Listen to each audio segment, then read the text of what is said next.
Hi, I'm Dave, welcome to the channel. In this video I'm going to look at Slotit's Mercedes 190 driven by Michael Schumacher.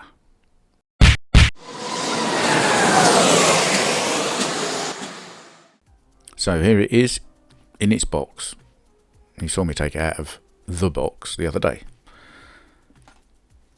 So fairly typical Slotit stuff, the cardboard sleeve on the outside. This car for reference is CA44E, which means it's the 5th livery of this Mercedes 190. As always, a few little bits in the bottom. There's that awful T-bar system for trying to hold the digital chip in, which we will ignore. Some mirrors and some wheel centres and so on. More about wheel centres in a little while.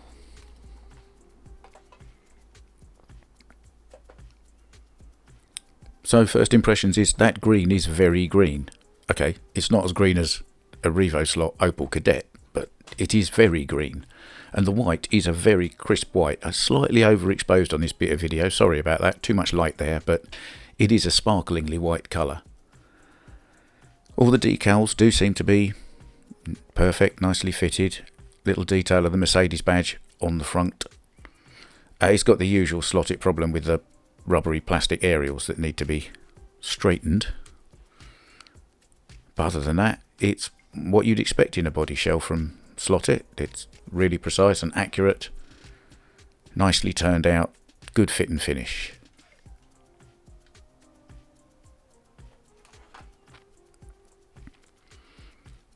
Underneath, again, the fairly standard Slotit stuff, the motor pod, the guide setup as you're used to. Now, the previous one of these I got came out of the box with the wheels. I think it was set up by Stevie Wonder. The wheels were all over the place, but this one looks to be quite a lot better.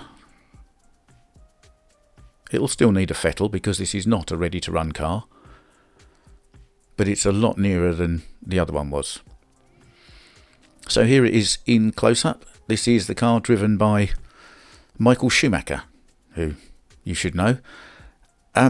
It's a bit of a cheat livery really, because he only drove it twice and then he went off to race for Jordan initially and then Benetton Formula 1. And he didn't do very well. In his first race in it, he finished 25th and last running.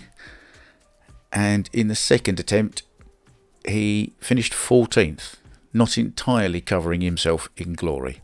And they're the only two times he drove it. So Slotit have taken an opportunity here, should we say.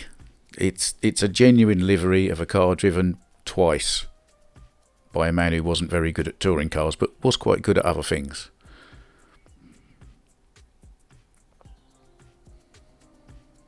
And as I say, this is the second one. I bought this second one to race against this first one. This is the Mrs. Slotar 1000 subscribers car, which, as I mentioned before, came out of the box assembled by Stevie Wonder. None of the wheels were in the right direction. Everything was all over the place. And when it pulled away, it crabbed to one side. Now, interestingly, this car is a car that ran in the same series as the Schumacher one, although I think the only thing this car would have seen of that car is the back as it went and lapped it, because this car was usually at the front of DTMs in 1991. And as we have established, Mr. Schumacher wasn't anywhere near the front. So as I say, this is not a ready-to-run car, so there's a load of things we're going to have to do. I've got my setup plate here. You're going to need a 0.9mm hex, crosshead screwdriver, a piece of lead, a little bit of blue tack. I'm going to fit Slotit's own digital chip, but I'm not going to use their stupid little bracket because it's too fiddly. Pair of scissors and some oil. Don't panic about the solder, we don't need that. That's only there to stop the oil falling over. And of course we're going to need a good cup of coffee in a magnetic racing mug. Other mugs are available. Other beverages are available as well. So there is one thing that is a noticeable change about this car over the previous one. This one has that rather annoying body screw position right in the middle underneath the guide.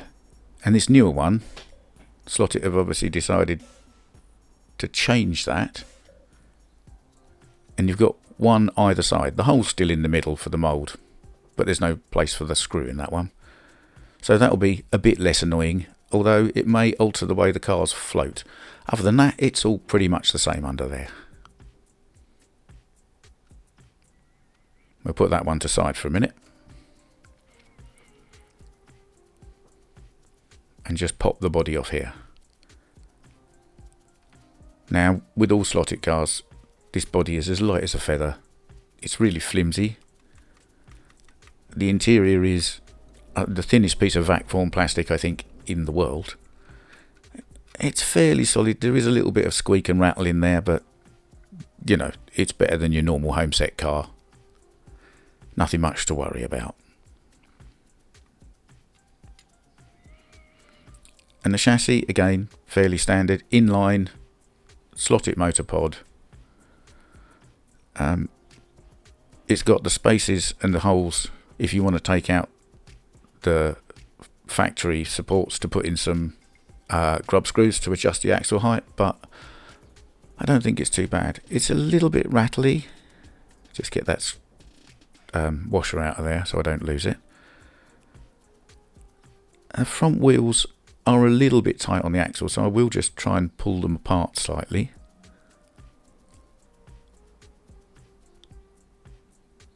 Still a bit tight. Now, one thing to check on these cars, he says from experience, is these wheel centres. That one's alright. That one isn't. That one's alright. And that one's alright. So I'll just stick that one back in with a bit of super glue. It's better to check them before you put the car on the track, because otherwise that's going to fly off somewhere and at speed, and you're never going to notice it, and you'll only notice it when it's gone, and then you'll have to turn your layout upside down looking for a little green bit of plastic, which on a bit of green baize is not going to be easy. So just a little bit more adjustment on that axle to get it just spinning freely.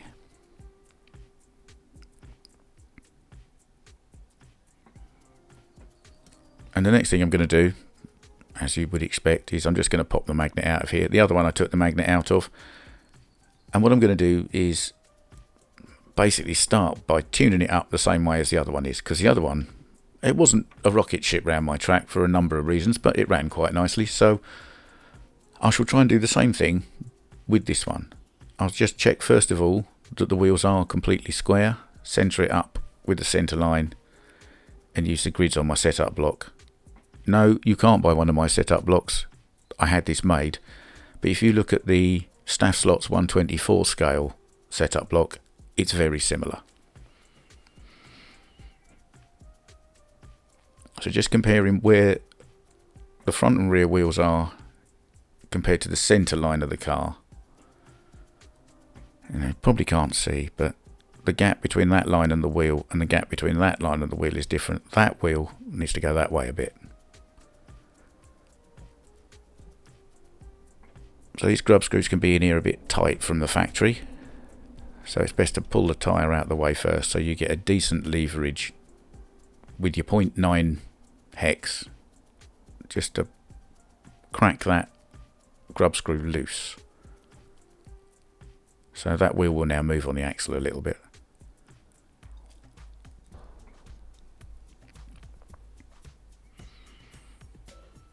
And now we can put the tyre back on properly. Get the chassis lined up.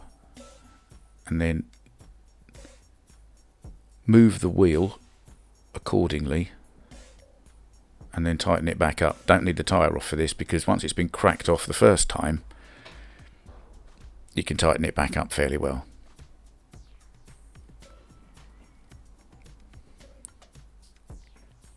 Just a quick check there. Yeah, that's looking all right.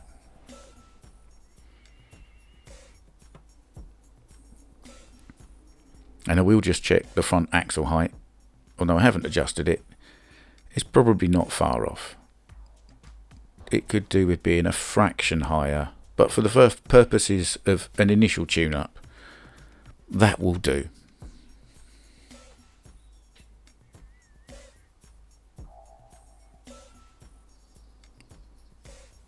Now I'm going to put a bit of weight back in this car, having taken the magnet out, and there's not anything scientific about this at the moment. All I'm doing is, I know how big the bits of lead were that I put in the other car and where I put them, so I'm just going to do the same with this one, because it should be the same, shouldn't it?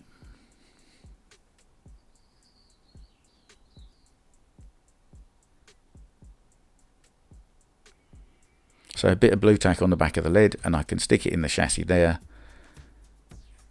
and it's only a temporary fix. It's as permanent as you want it to be, but you can peel it off and move it up a bit to shift the weight around to see if you get a better balance. And then installing slot its own Carrera chip, which is just a case of pulling the plugs apart, plugging that little board in line, and then instead of using the really fiddly little plastic clip, little bit of blue tack, and just squish it down in the right place on the chassis. Honestly, don't even think about using the little plastic bracket and the 2 tiny crop screws. You just drive you crazy. You can just squeeze it down like that. Bit more blue tack just to hold all the plugs together so they don't rattle about. And this guide is a bit tight, so I shall just slacken that screw off slightly. That's a bit better.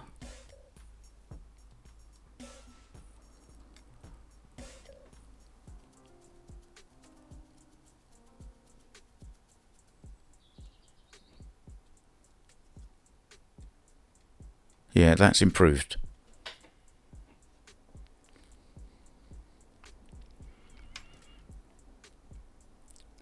So, bit of oil in all the oily places. I don't need to put any grease on the pinion and crown gear because it's come from factory with a nice big piece of white grease already on it. So, that's something to note. Now I shall just put this back together. And then I am going to slacken off each of the body screws about half a turn, 3/4 of a turn or so, just so there's a little bit of movement.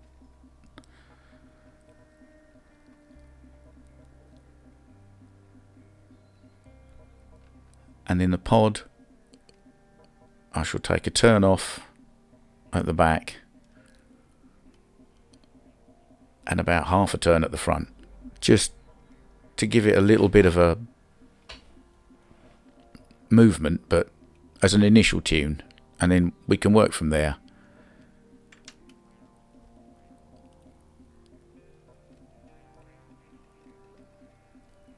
That should do for starters.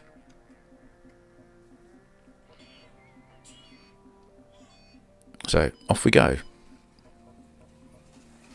Now this is a slotted car and they don't really like my track, it has to be said, and they probably don't like me very much. I don't have a great relationship with them. I'm having to be very careful with it to keep it in line on the lap, and if I don't, it tips over like that.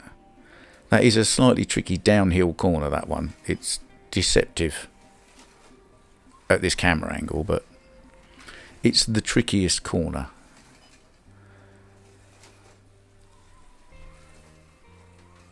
But mostly it's a nice, quiet, smooth running car.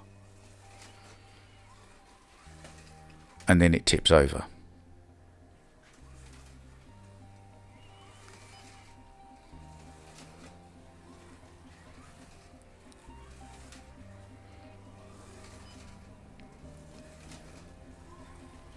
And again, it tips over. Can you see a pattern here? This car doesn't ever, even without a magnet in it, it doesn't ever really give you any warning that you're overdoing it. It's a bit like a magnet car. You're either in line and the wheels are, you know, just, you don't know whether you're near the limit or not. And as soon as you're near the limit, it tips over. and then you just about get into a rhythm with it, and that's great, and you try a little bit harder, and sort of, you know, it's nice here, but then without warning it just flips out and tips over again. So let's just look at some times here. These are the 4 slotted cars I've got.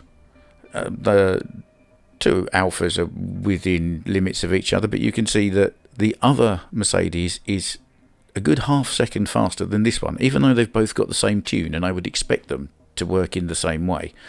So I'm not quite sure what's going on there, whether that's got anything to do with that double screw versus 1 screw at the front end. I'm not sure. I struggle a bit with slotteds. Now, if we compare it to all the other cars on my track that I've ever run, it's kind of a bit dismally down there. It's not much quicker than a recently quite well tuned Carrera Capri, which is a disappointment. I have to say, it is a disappointment. I don't quite know what's going on. I'm a bit confused by this car. If we take out all the Revo slots at the top, which are the fastest cars, its car is 13th fastest out of everything that isn't a Revo slot. So I guess from that point of view, I shouldn't be too upset with it. I guess I've been conditioned to more leery racing cars. So I'm not sure what to say about this car. It looks lovely. It's correct. If you're the sort of person that likes to drive a slot car in that very sort of smooth, sort of very, very consistent way, then this is probably a good slot car for you. It's probably not a good slot car for me, because I like to drive a car and get the tail out a little bit and get leery with it, and these cars really don't like that. And it's top heavy, so it's going to tip over before it slides, and I haven't found a way of solving that problem. And if you know how to solve that problem, please do leave a comment in the description of this video, because at the moment I'm at my wit's end with this car. I've tried all sorts of things. I can't make it handle the way I want it to. Anyway, thanks once again for taking the time to watch one of my videos. If you liked it, you will find a button specifically for that. Subscribe to the channel, please. It's free and it does help. And if you hit the bell, you'll get a notification the next time I post a video. And as always, check out this slot car channel.